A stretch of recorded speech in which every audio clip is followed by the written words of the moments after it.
Here's another show you can enjoy in the True Story FM family of entertainment podcasts. Ever wonder what bridges the gap between your favorite film genres, subgenres, and movements? CinemaScope is here to explore these connections, taking you on a thrilling odyssey through the ever-evolving art of cinema.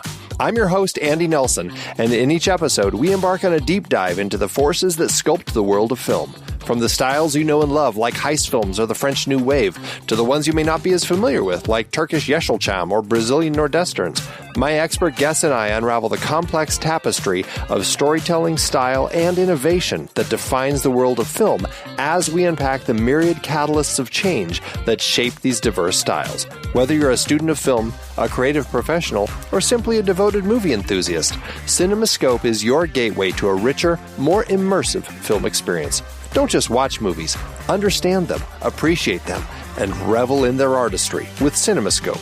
Subscribe today.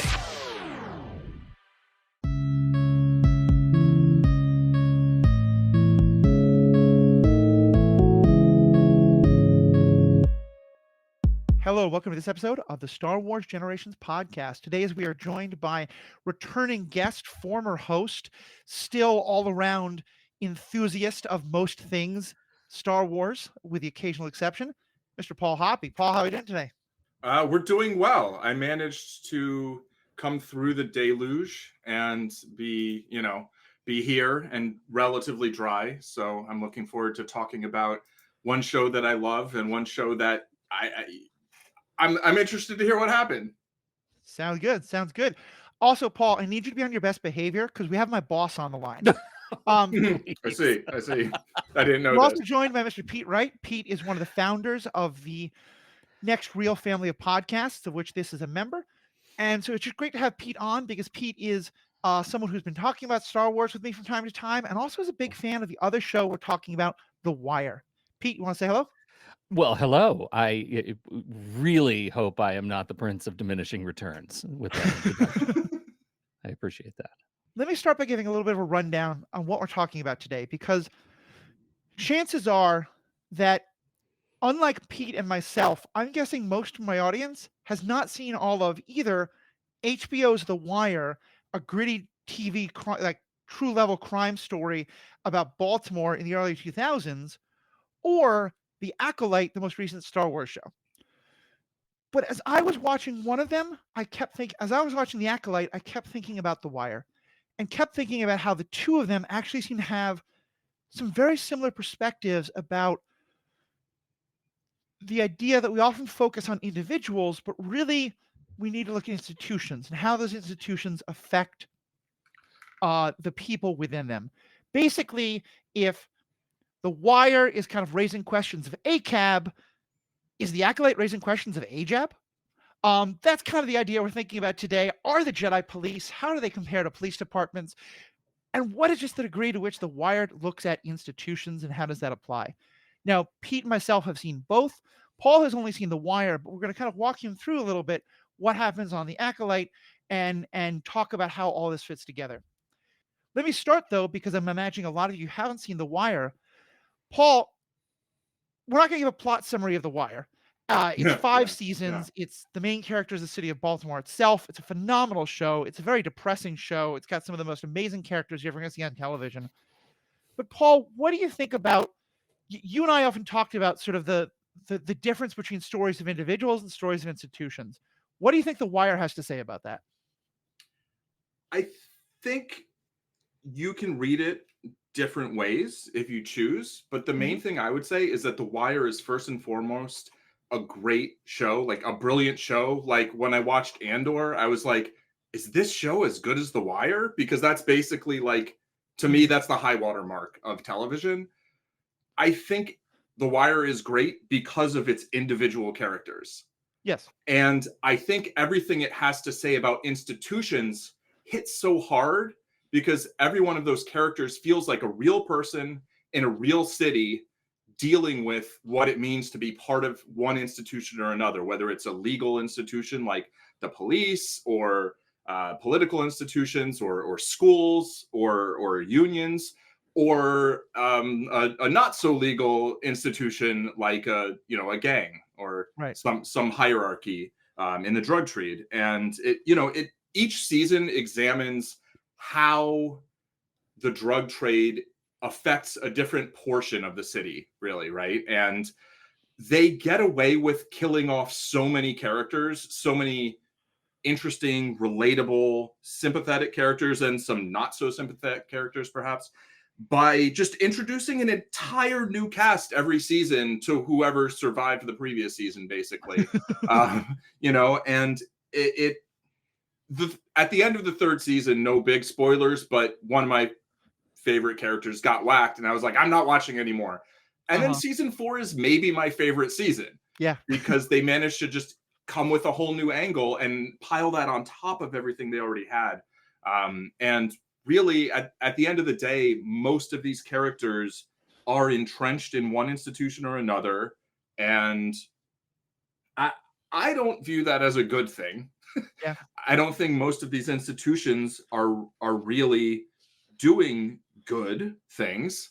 And I think it doesn't allow the individuals involved to really be individuals in terms of, there are these various agencies, essentially. And basically what they do is they largely strip people of agency. I think that's so true. I think one of the things that The Wire really showed me is that when you get these institutions, some of them just have purely, make money, entrepreneurial, do bad things, whatever it is, motivations.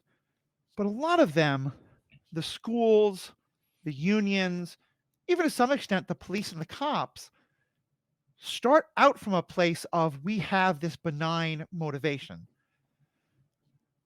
And quickly, I feel like one of the main parts of the story is that the institution becomes, like, the goals of the institution become, not just, we have to do this good thing, but in order to do this good thing, the institution has to be strong, it has to be safe, so we have to protect the institution till it gets to the point where it's the institution itself that you're working on. So that in the seasons about the police, we see a lot of focus on the stats, and the interest isn't in how do you actually reduce crime. The interest is, how do you reduce the statistics of crime that are being reported so that the police look better? And with the schools, it's about not how do we give the kids the best education, but how do we produce the best numbers in the testing so that we continue to get funding. And like for the teachers, at least there's some sense of, because if we continue to get funding, we continue to do the good things. But like in all these institutions, I think there's a sense of like, we're so wrapped up in the protection of the institution itself that we're actually losing sight of the mission. Is that kind of what you get out of it? Well, yeah. I mean, it's interesting to me to look at this again after so long. Since it's been so long since I've digested the entire thing. It really is the systems that are on indictment here in these shows, right? It's this. It is. Is it possible?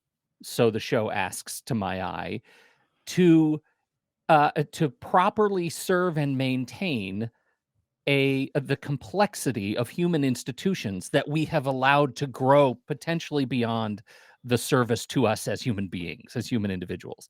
And every one of the seasons, I think that largely the last season of the show is I think probably seen as the least favorite. I don't know. I mean, I don't want to speak truth to power here, but I feel like the media season is largely seen as the one that kind of starts lampooning itself. Mhm.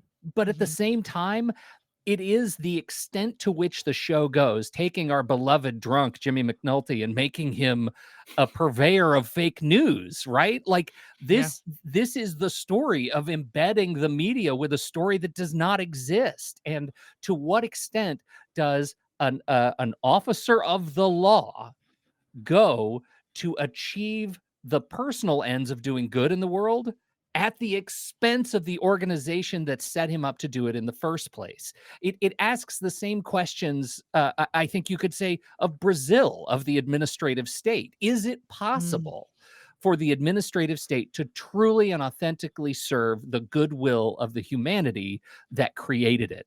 And that Ouroboros that we see in the narrative of The Wire absolutely gets to the challenges of human created organisms. Are they too complex for their own good? Yeah, and I love the focus on Jimmy McNulty because let me quickly tell his kind of overall story. He's the person who fundamentally refuses to play the games. He doesn't want to play with the stats. He wants to deal with the real issues. So, for example, when the bodies of 12 people, 12 women who are clearly being trafficked to do sex work are found dead, the various parts of the Baltimore police organizations, whether it's the Marine unit or the city or the county, are all just trying to dump the bodies on someone else in terms of to screw up their stats, whereas McNulty actually wants to solve the crime. And then the situation you described, and basically it is his frustration with the system and his inability to deal with the system in a very kind of, he's clearly coming from the best way, but also has a sense of like, if he doesn't do it, no one else can do it. So to hell with everyone else. He drinks himself into a stupor and blows up his life multiple times. Right. And then by that 5th season, there's been massive budget cuts to the police, in part because of some great political machinations by Littlefinger. I'm sorry, in this he's playing a city council member who becomes a mayor and then goes on to even higher office, but is basically the character of Littlefinger without the accent and the focus on Sansa Stark. But the point being that by that 5th season, as you said, we're kind of pointing out how the news refuses to pay attention to the actual crime that's happening. He invents a situation of a serial killer. Right. And so the media gives him so much attention about the serial killer that the mayor starts directing funds towards the serial killer, which he then redirects to be used towards fighting the actual crime that he sees. And of course, it all blows up in his face. And it's, I agree with you that's the weakest season, in part because I think the writers of the show were themselves journalists, so they don't have that level of they're not separated from it, and I think it was a little too close to home, as well as it being a shortened season. Yeah. But it is still, it really helps to drive on this point of no matter who you are, when you're part of one of these institutions, you're almost always going to get eaten alive by it. Well, they also put a hat on a hat, right? Because not only do we have the story of Jimmy McNulty dealing with his choices to invent the news, but we also have the Stephen Glass character, the reporter who actually invents quotes and stuff. Like he's just a straight up fabulist, and that is that. To your point, I mean, that is David Simon running out of runway to get all the digs into the paper that he worked for during this season. Like this felt like a vendetta season, and I think that's another reason that it kind of feels like it comes off the rails. And yet I still liked it. Yeah. Don't come at me, Paul. I mean, I know.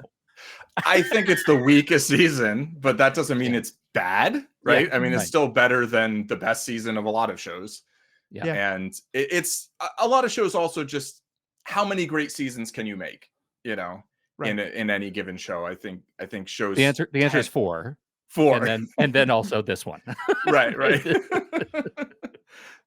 Well, so with that established, let's talk about The Acolyte, because Star Wars is obviously a very different world than the one we talk about here.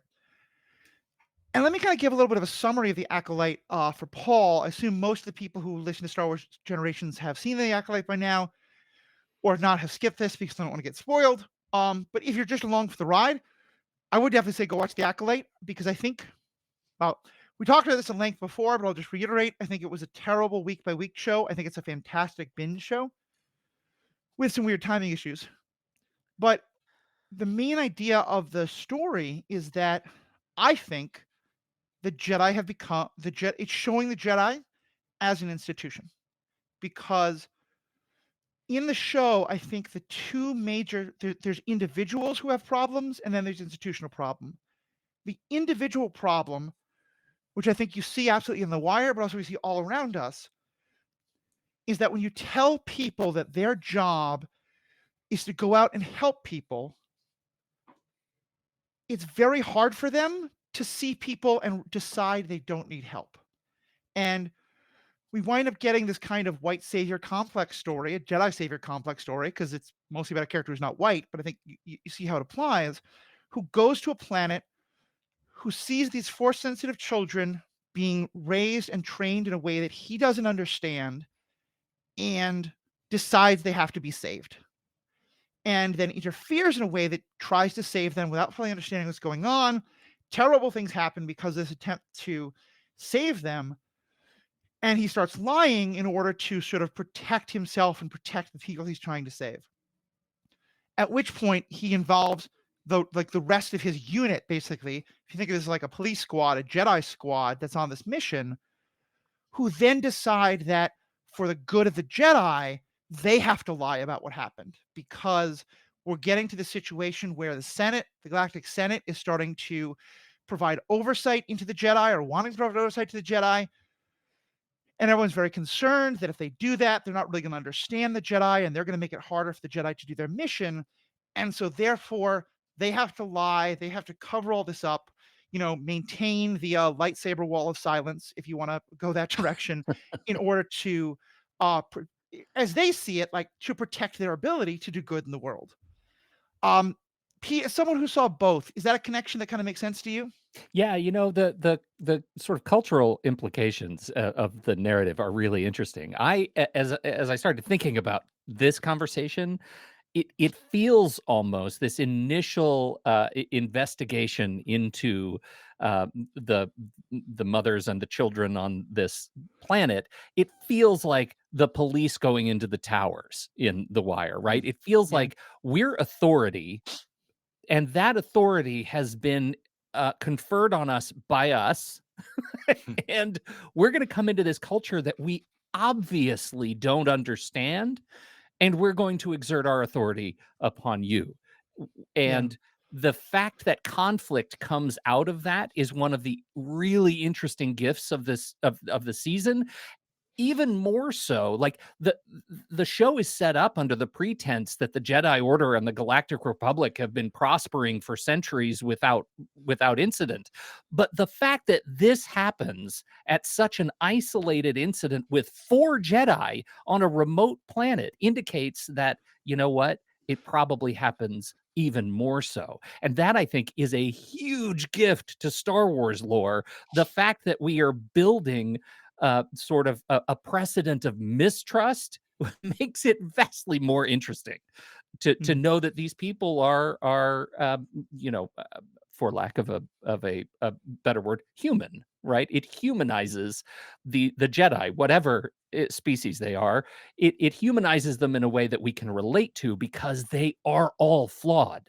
They're all flawed at some level. And this is the conflict between institutions when flawed individuals are forced to exert authority on behalf of complex institutions. And that's The Wire. That's the whole thing.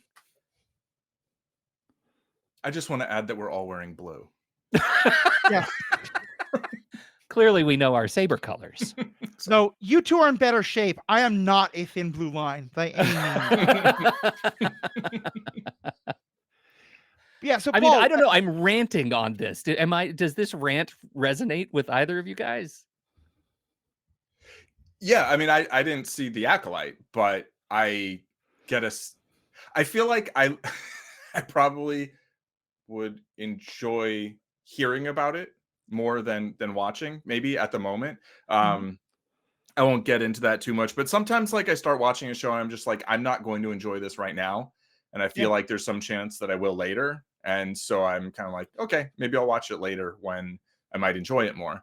But the Jedi, I think, have always, like, in the original trilogy, it's just this sort of mysterious backstory, right? And it feels like it should have been like hundreds of years ago that they existed, but somehow it's like 19 or 20 or something like that, which that's, it is what it is. But in the prequel trilogy, we see that there's kind of all this stuff going on in terms of it as an institution that doesn't feel great. I think the Clone Wars does a better job of or at least a job of expounding on that and making it really clear. Some of the stuff with Ahsoka, especially in terms of that, the Jedi are this institution that is fabled and powerful, but also mistrusted by many of the the people on the ground, kind of, or the people literally underground on Coruscant. And or maybe it's not ground because there's no rock, it's like metal, they're under metal, I don't know what it is. But it's and so I think that's definitely a more interesting story, and seeing that 100 years before everything fell apart, there already was some mistrust to begin with, and perhaps for good reason. I mean, it seems for good reason. Like, we knew that the Jedi were just like taking children from everywhere across the galaxy. Right. And I think you had to like give it a little thought to then realize, oh, that's probably not good. Like, I mean, I know they have matching robes, right. but But you know, it's probably not great. And one thing that this show really focuses on is that the character the character who sort of leads this charge, who is the most, like, I think you made a great comparison there about the cops going into the towers. For me, though, the scene it really illustrated was sort of when the social welfare system of childcare tries to deal with Bodhi. I'm sorry, tries to deal with one of the middle schoolers who like has gotten kicked out of his foster home, and you can tell that there's a sense of like they honestly want to do what's right for this kid, but they just have no idea what that is. Like they put him in a situation where he gets beaten up for being a snitch because Right. they just don't get it. yeah, And a lot of that to me always harkened back to, I think we want to see the people who like break up families, whether it's like, today in the like foster care system with like black families and families of color, whatever, all the way back to 18th, 19th century, social workers taking kids from Native families and others and of all non-white backgrounds and some white, but especially Native families, putting them in white homes, thinking they're like, oh, this is going to make them better because these strange families or their strange rituals. That's exactly the energy I get from Sun. And yet it is so clear that he has so much love for Osha, the person who he in his mind is rescuing. And what really came to me though, and this is where it relates to what Paul was saying just now, he tries to say that he can understand what it's like for Osha to have lost her family at age 8 because he lost his parents. Like he has no memory of his family. right. And I think that it really put me in mind of the Obi-Wan Anakin thing where both Sun and that's the right name, right? It's Soul. Soul. I love what you're doing with it, but the name is Master Soul. Right. It's Soul. I'm thinking So it's a synonym, actually. Yeah. Right. Yeah. You're in orbit, let's say. Right. The person who we find out is the Sith user. His name is a reference to Moon, which is also kind of amazing. But yeah, that Soul, what he's trying to do with his inability to understand Osha's pain at losing her family, to me relates a lot to Obi-Wan's inability, because Obi-Wan was also like doesn't have memory of his birth family and can't really relate to Anakin's missing his mother and stuff like that. There's an I mean, how am I allowed to say some things about the Acolyte? Are we really steering away from spoilers, or did we just say like No, we're full on spoilers here. okay. This is one of the things that I think is really interesting when you look at a parallel, like really the dark side in itself, and I think that's what they're setting up here in the Acolyte by looking so far in the past of the Jedi sort of arc, is that the dark side itself is evidence that things are not going great in the High Republic, and they aren't really great for Force wielders in general, and we have to put a foot down on it. But what's interesting about our Sith Force wielder is that sure, he's doing some bad things, but the argument of why he's doing some bad things is not because I want to take over the universe. It's I want to be free and be trusted to wield my power the way I want to wield it. And the first thing that someone does with that kind of a viewpoint when told you can't do the thing you just said you want to do is do the wrong thing. Like it's react with some sort of authority, with some sort of exhibition of power.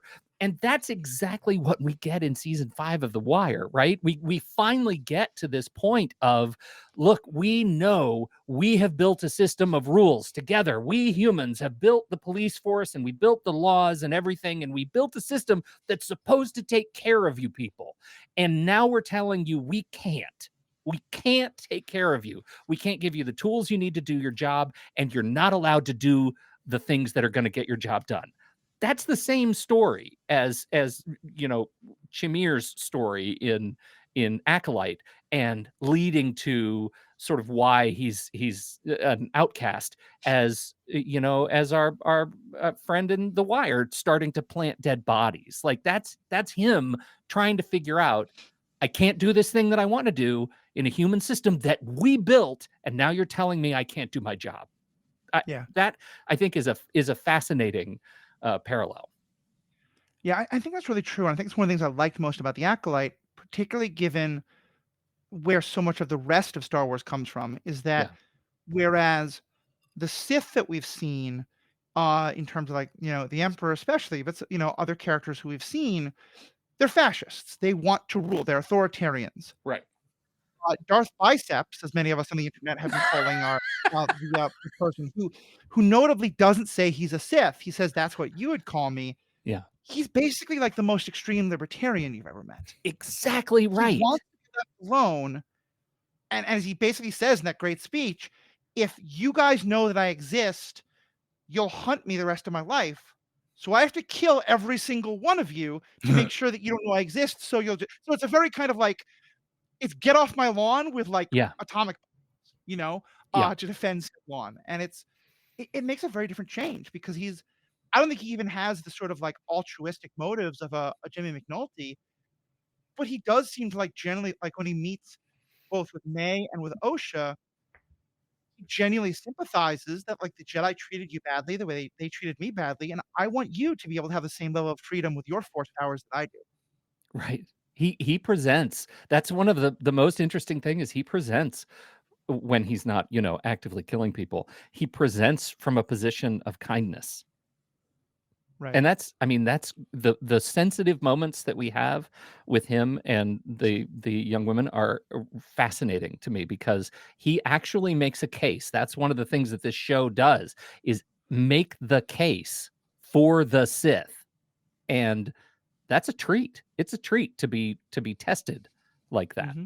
The same way we're tested in The Wire in saying, what would I do in this level? If I were Prez in the school system, what would I do if I were faced with this very real constraint in the classroom? How would I choose to solve my immediate classroom problems? Would I do some things that maybe are not necessarily okay? I'm trying to figure out where to start. So yeah, I mean, it's like, I was going to say something about McNulty, but then like Prez has such a strong story, right? Yeah. Where I think I have to, go ahead. Let me give you a 30-second summary. Prez starts out as a police officer. Yeah.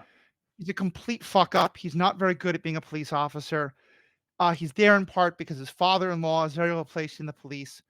But it turns out he's very good with numbers. So when they stop having him be like on the streets and let him be like the numbers guy, he's good at cracking codes. He helps figure out like the beeper codes that the criminals are using. Like he's a really good, like behind the scenes, like, the tech analyst. guy. Yeah. Exactly. He gets put back out onto the street during a hard situation and winds up shooting someone else who happens to be a black cop.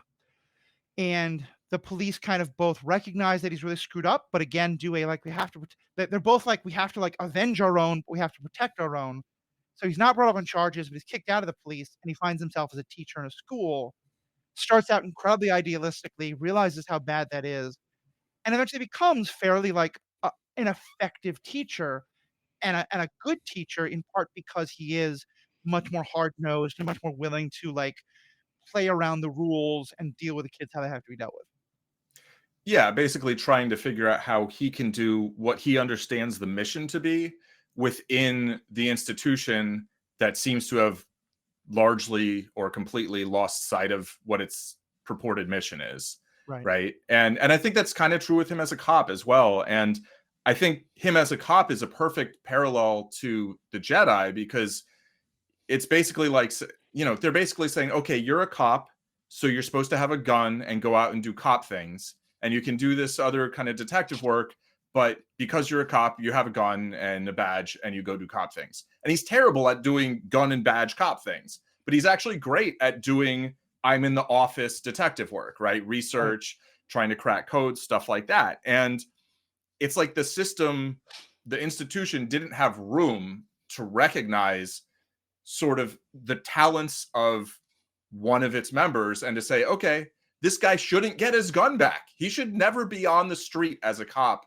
with a gun, right? I mean, and I think a lot of us are maybe like, well, maybe there shouldn't really be cops on the street with guns, but that's a separate thing, right? But here it's like, if you're going to have cops on the street with guns, he shouldn't be one of them. But that doesn't mean he can't do something else that's vital to the mission. But the system has gotten such an idea of like, oh, well, Jedi have lightsabers. So here's your lightsaber, go do Jedi things. Whereas like, and I mean, I know some of them are like librarians in the, in the temple and whatever, but like that inability to kind of recognize what an individual's temperament is, what an individual's strengths are, and finding a role for that person that matches their strengths, where you can get value out of them while they are also like basically expressing who they are with their work. They're like doing what they're good at and what they find interesting. And you're like, no, but you have to go do this other thing that then they happen to be terrible at and, ends catastrophically. Right. And that's actually kind of a perfect thing, because I hadn't even thought of this, but Saul, the character we talk about, who I think has in many ways, I think by the end of the show, he has fallen to the dark side. And a part of what the show is really about is that that's not there's not like a thin line or a thick line. It's a very gradual thing. And it happened because Saul never becomes a fascist or a libertarian. He's always coming from the very altruistic place, but he's coming from that by the end, he's willing to kill innocent people or kill at least people who are defenseless in order to do what he thinks is needed. And we see him at various points, though, being a phenomenal teacher of young people, of younglings. And we see him being incredibly compassionate and able to help Jedi who are kind of losing their way a bit. And as I think about it, if they just kept him in the Jedi Temple teaching, instead of giving him a lightsaber, instead of giving him this hero complex and sending him out into the world to encounter people like this. By the way, it's kind of awesome because they're not Dathomiri, but they're witches. It's another group of witches that is raising these twin girls, and he sees them like in this kind of ceremony that's about honoring their dark side, their force powers. And they're not Sith. They're not like super evil, but they're definitely willing to play with some of the dark sides of the Force that the Jedi find anathema, and that's what kind of sends him into a panic. And I think he's very much a Prez in that regard of if they just let him be a teacher, maybe things would have worked out a lot better. Yeah, we're not like, I I raised my kids not to be afraid of words, right? There was no moratorium on, profanity in the house. And as a result, my kids learned a lot of words, probably younger than they needed to. And they have a healthy respect for language. It's kind of the same thing that we see on this planet. We're going to teach the kids the powers that they have inside of them. We're going to teach them to use the things. They are only imbued with good and evil once you do something with them, right? And you can't learn what to do with them unless you know what they are. And that runs headlong into the institution of the Jedi at this period in history. And you can see, Matthew, what's her name in charge of the Jedi with the blue? Venara. You can see her wrestling every sequence with what comes next. Should I go out into the field? Should I come back and wear a bigger robe? Like, what? She's constantly wrestling with what she is going to do next to maintain the gentle tension between infrastructure and the agents in the field, the Jedi in the field. And that is a hard line to walk for her. Venestra. Sorry, I got that name wrong. But yeah. And I think she very much, to me, is the Cedric Daniels figure. Cedric Daniels is, he's the kind of the leader of the main police unit that we follow. And he is willing to break the rules sometimes, but also has a healthy respect for like what the mission is, but also fundamentally believes in the goodness of the cops and the idea that you have to protect the cops first so that the cops can do the mission, without being willing to see the fundamental rot that is there. So that when Prez Belusky, the one we're talking about before he even has the shooting, We talked about how a couple of the cops go into the towers, this area they don't understand, and they try to like exert their authority, and it goes nowhere. And there's this teenage kid who's giving them a whole bunch of lip, and Pryzbylewski hits him with the butt of his gun, and the guy winds up losing an eye. And Cedric Daniels, he is clearly very angry at them, both because they screwed up, but also because I think he feels genuine sympathy for this kid. And I think he, as a black cop, has a lot of frustration with white cops who there's a lot of racism in how they treated this. But the first thing he says to Pryzbylewski is, "Get your story straight." Like he still has that. We have to protect the institution, and you're part of the institution, even though I think you're a fucking idiot. Yeah. And that's Venestra is the one who doesn't go on the missions, but winds up kind of here. I'm going to shift actual movies for a second. If you think about the ending of The Departed, I'm going to spoil the end. It's a fantastic movie. Skip ahead if you haven't seen it yet, but it is like 20 years old, so I feel okay seeing it. You know, part of both that and actually even LA Confidential, in both institutes, like at the end, the actual story of what happened is ridiculous and complicated and fucked up. So some of the people wind up like lying to sort of say, oh, it was all this one person's fault, in order to have a story that keeps everything okay. Actually, LA Confidential is probably the better comparison of what happens in The Acolyte. Yeah. Because that's exactly what Venestra does. Venestra figures out what happened.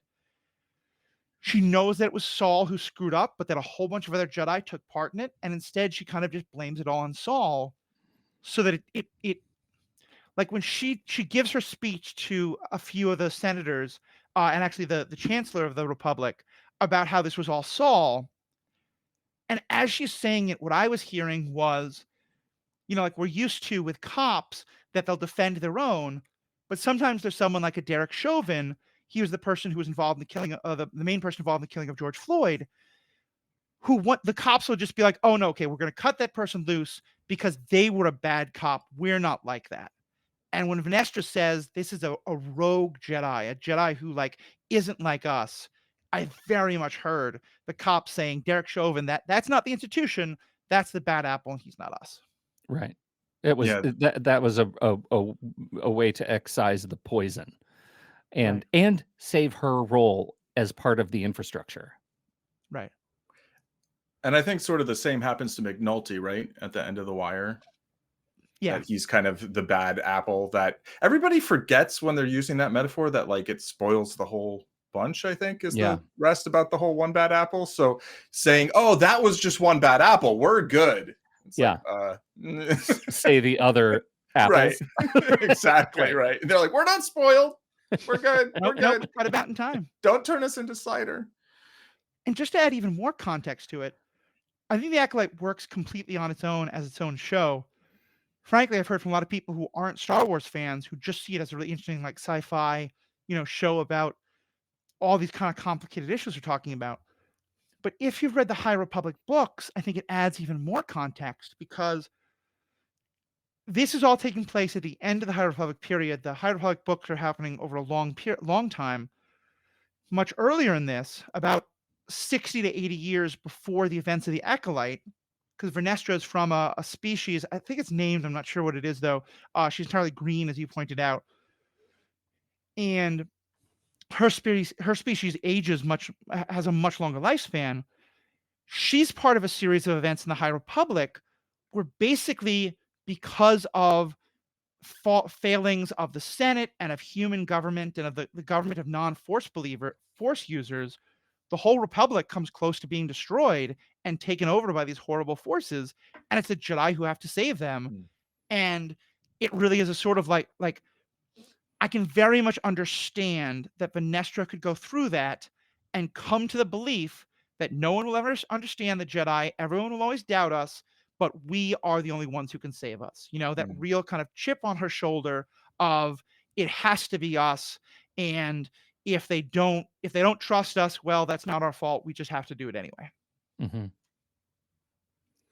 Yeah, it's interesting to me. I did not know that about her and her lifespan, and that she comes from this era that actually it fills in a hole for me that I think I've always believed. My headcanon was that, you know, we need to go all the way back to when the Jedi were just like 6 people who realized they can move stuff with their minds and kind of convince each other to order pizza when they didn't want to or something like that. Like when they were a gang, you know, and they were like, hey, we could use our gangly powers for good, or we could use them for evil, and they start recruiting. That's what I kind of want to see. Like, who was the first Jedi? Jedi Dave. Yeah. Yeah. And let's go back to the beginning. Here we already have an impressive infrastructure that is so effortlessly tested and already so inoculated by that whole vibe of we have to protect our own. We are not above. We are the High Republic, and yet we are not above protecting our own at the cost of one, right? It's still gross. Right. You know. Well, and I do think that that's where I made the joke about a cab versus a jab. I do think that here's where the metaphor breaks down somewhat because, you know, for anyone who really knows the history, with policing in this country, there's always been the idea that they're there to serve and protect and all that. And I do think a lot of individual police officers do have that motivation in their hearts, at least at the start. And maybe some actually get through it to the end and hold on to that idea too. I think though a lot less. But it did start out as an organization to catch runaway slaves. Like there's always been some massive problems baked into the institution. I think it's entirely possible that Jedi started from a much more altruistic place, like a lot of unions did, though a lot of unions started out very corrupt. Right. You know, and same with school systems, same with any of it. Reference The Wire season 2. Yeah, exactly. The Wire season, and what I think the Jedi don't have at this point, but I'm sure they eventually wind up having, and Plo Koon, I think, is a good example of this, is the cop. Well, Plo Koon is the most extreme example, but the cops in The Wire do have people who are no longer at all interested in their overall mission. They're interested in protecting their own position or rising up in the ranks, you know, or in one situation, getting someone who they think has dishonored them because they get a stained glass window in a church. Like really, an entire season is driven by one man's ego because the dock workers union gets a stained glass window in one church instead of the policeman's union. It's that petty. And I kind of feel like we don't have that with the Jedi yet, but we could totally see it going in that direction. But we also have the same question that we're asking of the Jedi and the police. Like, is it okay to give somebody a job and ask them to be a savior of all that is good and a protector of those in need? That is also a capitalist unit of measure, right? Like they're not superheroes, and neither are Jedi, right? That's the thing that I think this show endeavors to pull apart is these people are not superheroes. They make mistakes, and when they do, how does the what are the antibodies, systemic antibodies that take care of that? The police are they are fallible and wonderful, and the show pulls apart the frustration that exists for individuals of good intent to try to exist in an organization and discover that it's impossible to exist with sustainable good intent because of what we've done. Yeah, like I would argue that McNulty isn't necessarily motivated by altruism. Like he's got a thing he wants to do, which is like, you know, like he likes solving crimes. Like he wants to solve murders. That's what he wants to do. And like, maybe that's because why he became a cop, and being a cop gave him a, you know, a way to do that, or maybe who knows why. But like each person really does have their, the people who did become cops in The Wire chose to, one way or another, right? Whether it was, you know, to protect and serve, or whether it was like, oh, that has a pretty good pension after I put in my 20 or 30 years or whatever. Or my dad and his dad before him were all cops, right? Exactly. Exactly. The Jedi, I think, are different in that they are superheroes, I would argue, like literally, like they have superpowers within this world, but it's like everybody with a superpower being, this is kind of a little like Marvel Civil War kind of stuff, but like basically being told by the government or by some organization, which is a kind of a non-governmental body, however the Jedi work compared to, you know, the rest of the Republic, basically, oh, you have to sign up with us, family, and then do this thing that is more like policing, fair enough. Right. Or you have to never use your powers, and then like they become supervillains, right? And so like there's no agency in becoming a Jedi, right? One is basically one's born with their force sensitivity, and then they're essentially turned into a Jedi by the institution. And that seems extra problematic, you know, compared to like, couldn't there just be some people who have force powers and they just like use them to build things faster? You know, like, is that not an absurd thing? Like, yeah. And there's actually a great scene in The Acolyte where, and what I like is the show is very rarely saying, we as a narrator can tell you, here's the way the Force really works. It's a lot of different people giving their perspective, and they're all unreliable narrators. But at one point, when the dark side user, I'm not positive he's a Sith, and that's a whole other conversation for another time. But he's talking with Osha, the person who was trying to be a Jedi, who Saul rescued, but now is thinking about joining him. And you know, he talks about how he left the Jedi, and she says, "Well, but don't you lose your powers if you don't train them with the Jedi?" And he says, "That's what the Jedi want you to think." You know, that specifically that he's kind of pointing out, like, yeah, the Jedi claimed, and here's tying it in. Remember Luke Skywalker saying the Jedi claimed they had a monopoly on the Force. And that's exactly what he's kind of saying, is actually you can be a Force user if you leave the Jedi, but no one ever does because they convince you that's not true.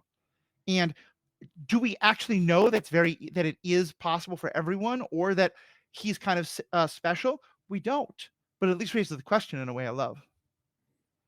Well, it's funny going down this road because you know, relative to the universe that these properties exist, force powers are the authority that are given to these people and for their organization. And what authority is given to the police, right? That given the protection of the laws of the land, weapons, they get guns, they have the monopoly on legal violence. Is often used. They have them. Great. That's a great way to put it. If you take away the word legal, then what we have is a much more capitalist clash between the guys who also have authority in their culture, right? They've created their own the drug culture, and we get a great view of that, and we get a great view of how these guys do their work, and it's full of violence, but it's also full of a lot of payroll, and and their power is in their guns and who has the bigger guns. And so, you know, to what extent do these are we left to question the value in exerting authority over others by way of these artificial tools is, I think, a principal question for The Wire in particular. Yeah, Paul, what's kind of your take on the way it looks in institutions in terms of the way it looks at like the gangs led by people like Stringer Bell and then Marlo Stanfield and others like that?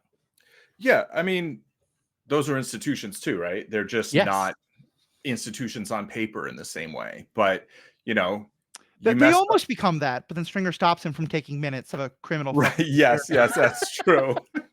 Do you ever think like Stringer's like, man, I wish we could take minutes? Like, yes. God, he's taking business classes. So he has this meeting of drug dealers run according to Robert's Rules of Order. Yeah. And this guy wants to take minutes. And he's like, no, that's not it. Wait till we go fully legit. And then you can take minutes. But like, you know, D'Angelo, he's running a tower or something, right? And then he messes up, and by which I mean he murders someone and gets seen doing it. And then, you know, they fix the situation, so he gets off. He doesn't go to jail for that. But oh wait, or does he? No, right? He doesn't go to prison. He doesn't get convicted, but he's not let out on bail, so he's in jail for like 9 months. Yeah, he's found not guilty. Awaiting trial. Right. And then he gets demoted. You know, he gets demoted because he did a bad job of protecting the institution. because he did public violence in a way that brought the heat, basically, right? It's like they don't really care if you shoot someone and it does it and somebody's just dead. They care that now the police care, right? And they particularly care. The more the police care, the more they care. And you know, and they also have like there's the end of season 1 when Weebay basically takes the rap for just every murder. He's like, oh yeah, I did that one too. I did that one. No, that one was Little Man, but he's dead. You know, like, and he's protecting the institution, and they're basically selling him out as like one bad apple almost. I mean, not literally, because authorities view their institution as a legitimate institution, but they're basically saying, no, he's responsible for all the bad things you're gonna, you know, give us a hassle about. But that's actually you know, he's getting a nice severance package kind of thing, because like he's getting life anyway. But and so he gets someone to, you know, be able to feed his fish and everything, right? But that, you know, that's, even when kind of being sold out by the institution, he's still protecting the institution, because there's still like value for him to be gained, you know, to get there. The same way, you know, the cops somebody might be fired, but they still might end up with a pension, right? They still might get some kind of severance. Maybe sometimes they don't, obviously, in rare cases. But yeah, it just. Well, and one thing I think that I'm really struck by with those two stories of Weebay and D'Angelo is that in both cases, participation in these criminal organizations is baked into their families. Right. Like D'Angelo gets caught and doing a mission for Barksdale, and he's ready to turn over to the police, in part because he kind of hates what he's been having to do, and he like seeing just the damage that the work he's doing is causing. And with people getting killed, he's ready to get out. And it's his own mother who goes to him and convinces him to take the heat, to take the years. And eventually he winds up being killed in prison. And the mother is like, no, you have to do this. In part because she's used to this very comfortable lifestyle that she knows will be taken away. Yeah. In Weebay's case, his own son is still living with Weebay's ex. Weebay's actually current partner, I think wife, or at least, you know, his girl around the way is the phrase that's used all the time.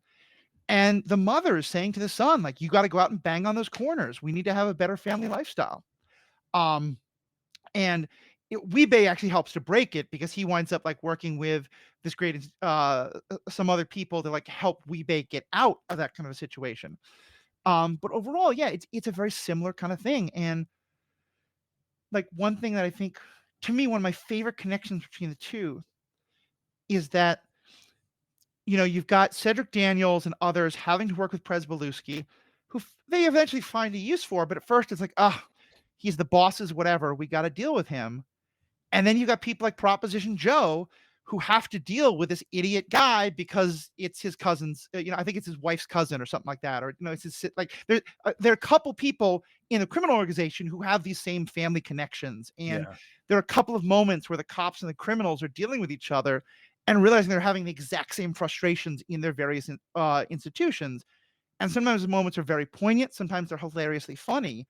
But they really kind of show like the same institutional thing happens in both places. Yeah, for sure. Yeah, I mean it's a Godfather story too, right? Like it's the same thing, like family, crime family and police family. I like the LA Confidential reference. Like all of these are we're all in it together. We all have the same problems. The Untouchables, right? There's another great story of you know, crime has made us a family and an organization and an institution, and quote unquote legitimate institutions are just going to have to find their way to navigate that, just as we have to navigate them.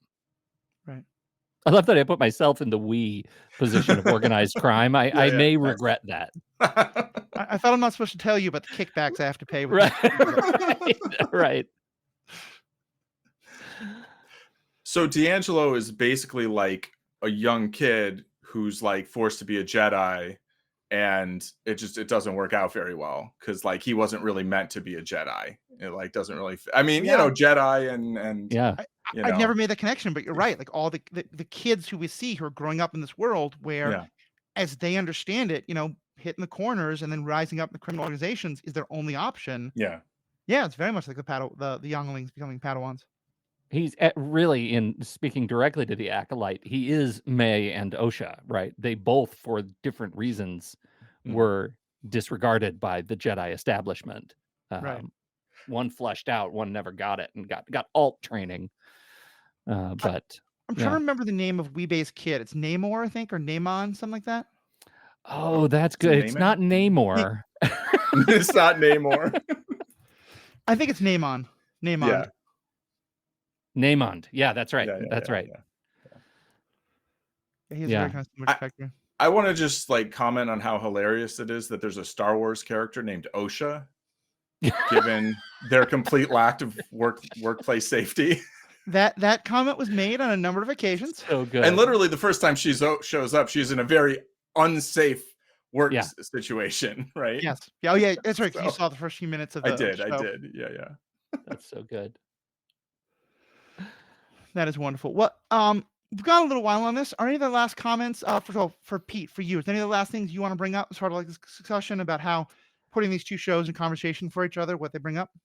Well, I guess it's an interesting, putting it in the parlance of The Wire. The Acolyte is an interesting, I don't know, what would the commercial say? An unflinching look at urban life in the High Republic, and I think they've done something really unique with that show, to ground the Star Wars universe in a much more modern human reality that makes it more approachable, more relatable than some of the other properties, just by giving us some of these elements of that we learn about through our exploration of The Wire and these sort of crime families. I think it's really fascinating, and illustrating the struggle between individuals and institutions is table stakes, for these kinds of properties. Like one of the things I think that really highlighted for me, I have often talked about my frustration that Obi-Wan isn't willing to deliver the killing blow to take out Anakin once and for all. And he's now, with a new Obi-Wan show, has had 2 opportunities to do this and didn't do it either time. Mm-hmm. And the way this show, I don't think we'd ever heard it named before in such a specific way, that it is a Jedi tenet that you do not kill an unarmed, someone who is unarmed. Yeah. That you just don't do that. And hearing that explained and seeing Soul wrestle with that, I think also gives me a better, I still think Obi-Wan's wrong, but at least now I better understand he's kind of the one good cop in the broken institution. Again, they're nowhere near as broken as there are a lot of good cops in the Jedi. There's a lot of good cops in the Jedi. And and there are some decent people who are cops, but also I made the joke. I don't think AJAB applies the way ACAB does, but I definitely think that like this show helped me to much better understand Obi-Wan in those moments, even if I disagree with him. It's interesting. I'm sorry, Paul. Go ahead. I was just gonna say that if he's been given a hard and fast rule, like it's harder to do something that violates a hard and fast rule that you've been taught since childhood. Yeah. It makes you kind of wish the Star Wars had Arkham. Like Arkham doesn't hold people for long, but at least Batman doesn't knock the Joker down, prevent his plan, and then just walk away. Right. Like he makes some effort to put Joker in a situation where it's like you're not going to screw anything else up. Yeah. Whereas twice at least this week. Yeah, exactly. I think this is really, just as we wrap up, really interesting. That the sort of institutional influence in The Wire, the institutions are, particularly in the later seasons, season 2, the unions, schools, educational boards, the media, self-serving, resistant to change, betraying the individual. The Acolyte institutions are flawed and fallible. Like the Jedi Order is totally susceptible to institutional rigidity, right, and moral failure. The David Simon is like on the record as saying, I'm going all in on talking about the moral compromise that individuals have to make in complex institutions, and these are harsh realities, and that's going to be it. It's going to be a noted cynical approach to the argument of whether large-scale institutional reform is even possible. And Right. I'm curious your take on the idea of cynicism in The Acolyte. Like, at the end of The Acolyte, do you get the sense that Leslie Headland is presenting a cynical view of the world of The Acolyte? Or because for me, as soon as the show pivots to be more explorational of the dark side, there's kind of less cynicism in the Mhm. show. I'm curious your take on that. I don't think it is anywhere near as cynical as The Wire. But I think it's saying that the starting place of Star Wars, of there is clear good and evil in the universe, and there's a light side and a dark side, and there's good guys and bad guys. And yes, it is possible for a good guy to become a bad guy if they give in to negative emotions, but as long as they don't do that, they're going to stay a good guy. That world is far that there can be far more nuance in the world. And I think that nuance can often be seen as cynicism. And I actually push back a little bit in that I think The Wire isn't cynical necessarily. It's very realistic, but I think it is constantly trying to say that there is hope, that there are good people trying to do their best in these institutions, but that, yeah, unless we look at the institutions themselves, nothing's ever going to change. But yeah, there is a hell of a lot of cynicism in that. I think though with The Acolyte, it's not. I don't think it's anywhere close to that. I think it's just more the idea of you have to look at these things as much more complex. That there can be.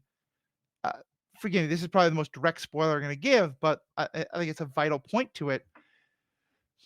The show, one of the climactic scenes of the show, is Osha force choking a helpless, weaponless soul to death, and we're kind of rooting her on when it happens.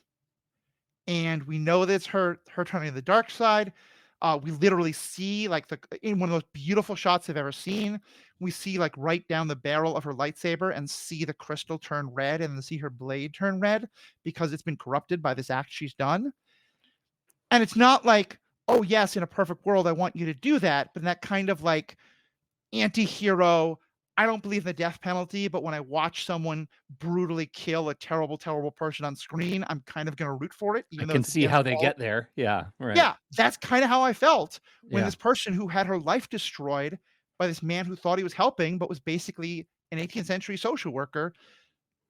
I was kind of rooting for her. And then I had to ask myself, what the fuck is wrong with me? I just rooted for someone to use the force choke Yeah. as she turned. But I think that's what makes the show so good, is it Yeah. really makes us challenge ourselves in terms of this, like, is good and evil this clear and simple?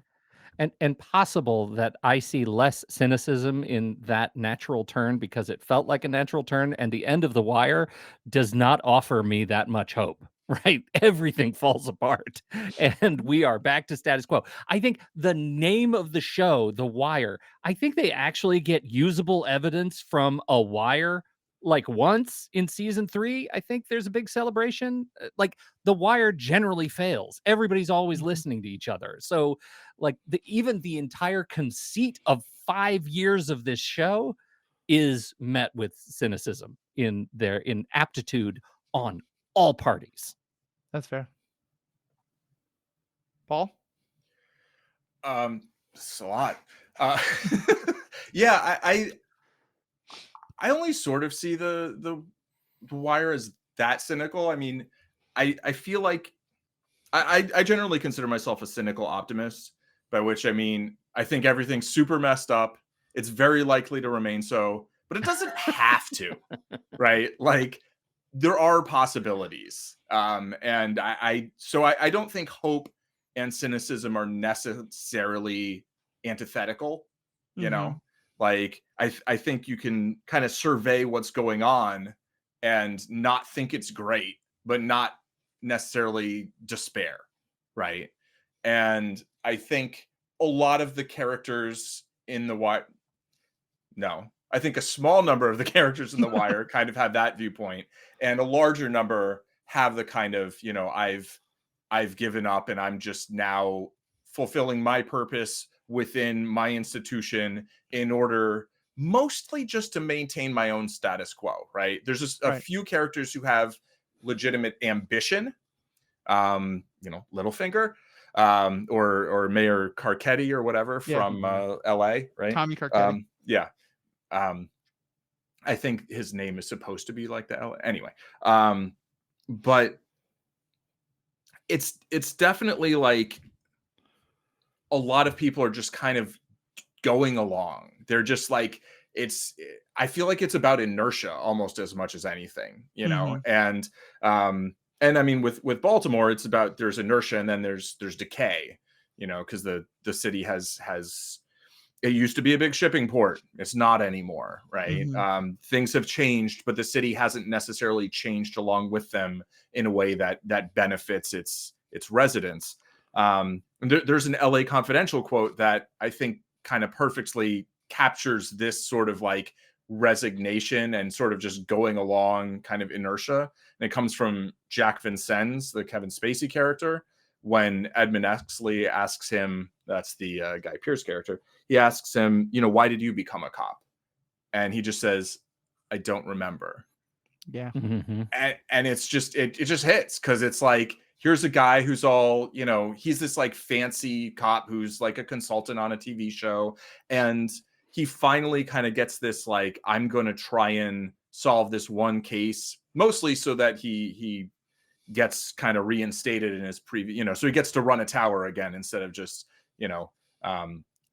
being in the pit. But it's just like he's lost sight of whatever it was that motivated him in the first place, right? Which is the opposite of Edmund Exley, who's, he's got Rollo Tomasi. He's got this backstory that's super clear. He knows exactly why he became a cop, quote unquote, what he thinks is right. And he would never shoot an unarmed person in the back just because he knew they were guilty and they would get away with it. And, spoilers, maybe he does. Yeah. So it actually sounds like a fairly, and maybe we root for him to do so, Yeah. Yeah. Well, that's fantastic. And then, Paul, was there any other last things you wanted to add in terms of this conversation, or kind of where it takes your thoughts? I will say, as bonus content, we're going to ask Paul if this has made the Acolyte sound like something he does or doesn't want to see. I have a guess on it, but we're going to do all that in the bonus content, which, by the way, you can get if you become a member. It's for only $5 a month or $55 a year. You get access to the bonus content that's at the end of all of our episodes. You get access to bonus member episodes. We just did one on the book Darth Plagueis, which is actually quite relevant to this TV show. And most importantly, though, I think you just help to keep the lights on. We're trying not to go the cynical fundraising routes of some of the police and unions and other things like that in The Wire. We just want to get it from our fans and other kind of support like that. So just $5 a month. It helps us we're currently upgrading all of our audio equipment. It helps to keep Pete off my back, begging me to, do more of these things. It just helps us to literally keep the lights on. And it's a great way to show your support. We also love your feedback. Would love to hear your thoughts on this. Does this connection make any sense to you? Are we completely off our rockers and should go back to just talking about Star Wars? Let us know what you think. All the ways to contact us are in the show notes, as is how to become a member for, again, only $5 a year. With that, Paul, though, any last thoughts from you?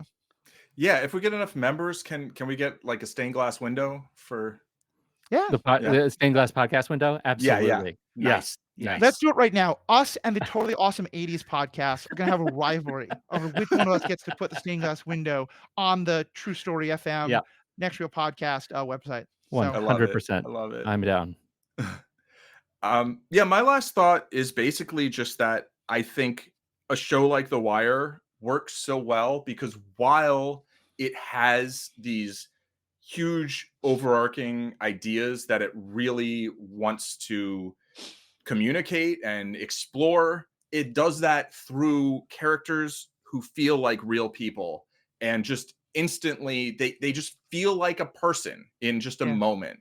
And the one Star Wars thing that really did reach that level for me was Andor, where every character they're on screen for a few minutes and they just feel like a person somehow. And it's what I would call seemingly effortless writing, which I know is not actually so effortless, and so I think when a show is trying to say really big things, I think the most effective way to communicate those big things is to really get the small things right and to really have the people feel like people. And when they do, then those other things can come through in a way that doesn't feel forced. It doesn't feel like the purpose of this character is to do this thing. And I think too many screenplays tend to treat their characters the way the institutions in The Wire and perhaps The Acolyte treat their members. Yeah, I think that's a fantastic point. I've always said that one of my favorite characters, if not my favorite character on The Wire, is one whose name, the actor's name, is never in the credits because he's never a main character. It's Prop Joe, who's this kind of like side character of a different dealer, but who just has such a, he's so like all. I think one thing that makes The Wire so great is never dealing with stereotypes because it introduces you to 30 different cops and 30 different drug dealers and 30 different teachers and 30 different journalists, all of whom have their own different individual take on things and their own idiosyncrasies and own quirks. And I think that is one of the strengths of The Wire as well is, I think it's one of the strengths of The Acolyte as well, is that we get 5 Jedi who are involved in what happens, each of whom, with one very notable exception, they still haven't figured out how to make a Wookiee in live action be an interesting character other than Chewbacca. But the other 4 each has a very different motivation for how they become part of this plot. And I fully believe each of them, and each of them feels to me like a fully realized character. Nice. Yeah. All right. Well, with that, thank you all so much. As I said, members stick around if you want to become a member. Because these discussions will be particularly fun. It's only $5 a month. All information is in the show notes. But for everyone else, thank you all so much for listening. Please share this with your friends. Please send us feedback. We have spoken.